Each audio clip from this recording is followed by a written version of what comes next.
Kala ko, ano ba ginawa?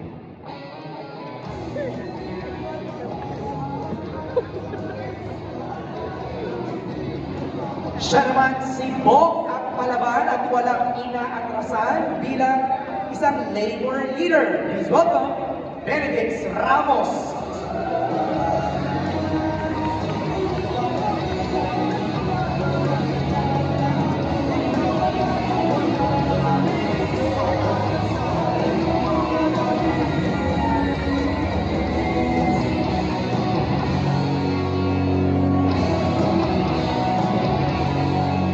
Siya naman ang first college graduate at aspiring lawyer ng kanilang pamilya, playing the role of CJ David, the award-winning actress, Therese Balboa.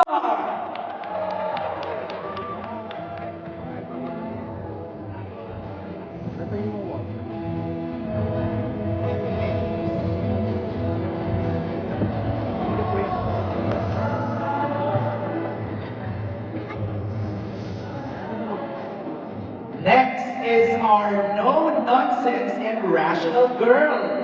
Controversial pero good girl na raw siya ngayon. As Tricia Perez, please welcome Sasa Girl!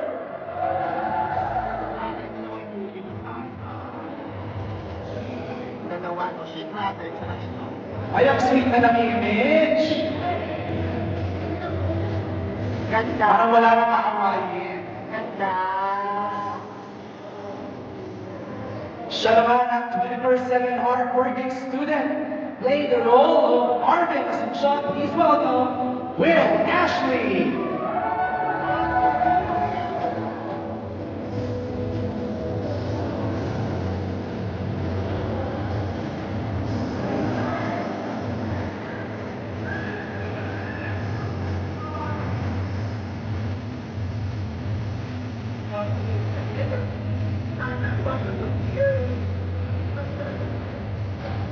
Alright, thank you, Will.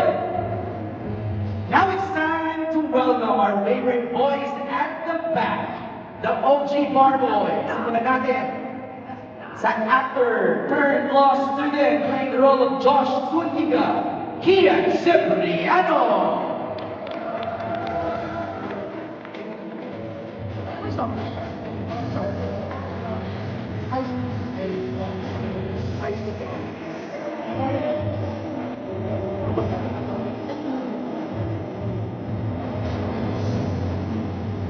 Alright, he ticks all the boxes. Hard knock-notcher, love life, successful career. He got it all, playing the role of attorney Chris Carlson, Enzo Pineda.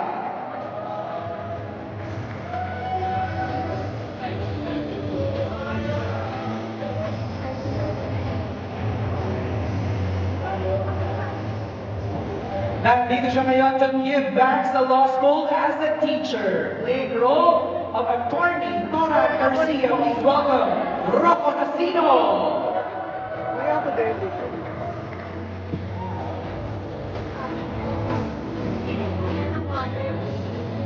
At handang tumulong kanino man, playing the role of attorney Eric Essential. Please welcome Carlo Aquino.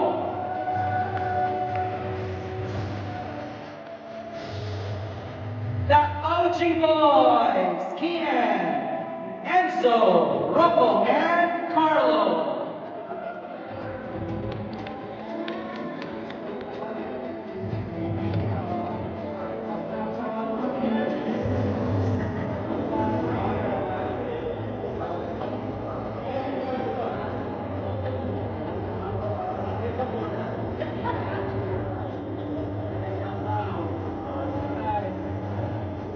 Alright, let's invite Enzo, Carlos, Ian, and Rocco here on stage.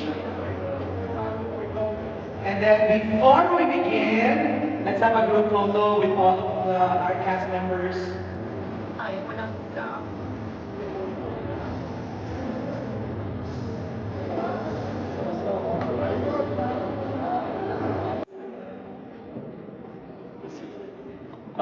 Sa totoo lang po, napaka-weird yung experience nito for me as a filmmaker. In 2017, I wrote the Barboy script in 17 hours, rushing for a festival. 2015, 10 years ago, I wrote the Barboy script. Kasi sinend ko kay Kaloy around that time din. Sorry na. Hindi ko in-expect na ang daming mararating ng pelikula. It has 17.7 million views on YouTube with 60,000 comments. And karamihan dun sa mga comments na yun say, babalik ako dito pag lawyer na ako, babalik ako dito kapag doctor na ako, or criminology graduate na ako. There's even a message there na babalik ako dito pag cancer survivor na ako. And it inspired generations of people to keep going. Kahit na napakahirap ang pagiging Pilipino, ang pagiging adult at pagiging estudyante sa bansang ito. And nagkaroon ng musical na 3 season na yun at nag-sold out for almost all their shows. And now we're at the sequel. And I'm just so thankful to everyone who helped us make the first film and now are helping us make the second film. And I'm very fortunate to be reunited with old friends. There are people who come into your life for a season, and there are those that last a lifetime. And as you grow older, mas hinahanap mo yung mga tao that can help you grow and can help you be a better person.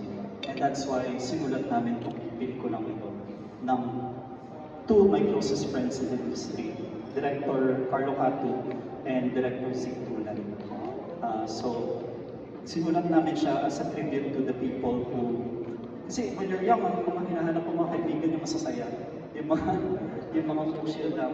Hanapin ko pa rin siya later in life, pero as you grow in wisdom, you look more for people who help you grow and help you improve and help you become wiser. And I'm so happy na nung nag-reunite din kami as friends, kaming apat, may ganong pakiramdam that we all grew as people. And I've worked with almost everyone in this stage, except si Bryce at si Emilio. Lahat ng tao sa stage na to nakatrabaho ka na. And lahat sila, I can guarantee you, mabubuting tao. At lahat sila ay tunay na mga artists who want to be better in their craft. I've made great memories with everyone in this stage, and I will forever be grateful for what we have all accomplished together. So sana, supportahan niyo ang aming pelikula sa MNF, and we are an independent, hindi, umpisa lang. We are an independent production company. And sana unahin niyo kami. I'm not saying na hindi niyo panoorin iba. I'm sure the other films are excellent as well. Pero as an independent production, sana unahin niyo kami. And supportahan niyo kami so that we can make more stories that tackle these themes and talk about issues that are happening in the country while being fun, entertaining, nakakakilig at nakakayak kami. So thank you so much everyone, and thank you to all the press who came here today. Thank you for supporting this. Thank you, Direk Kim. Yung sinabi ni Direk Kim kanina na parang, you know, people come into our lives for season. Kano kakanta na ng For Good si Direk eh. Alam ko mag-weekend na siya eh, no? Alam ko siya na yung mag-perform eh, di ba? Okay, before we begin our Q&A, papatiin muna natin our cast members. Let's start with Bryce. Bryce, if you can greet everybody and say a few words. Okay, hello everyone. My name is Bryce. I'm part of the Barboy's cast as Jonas.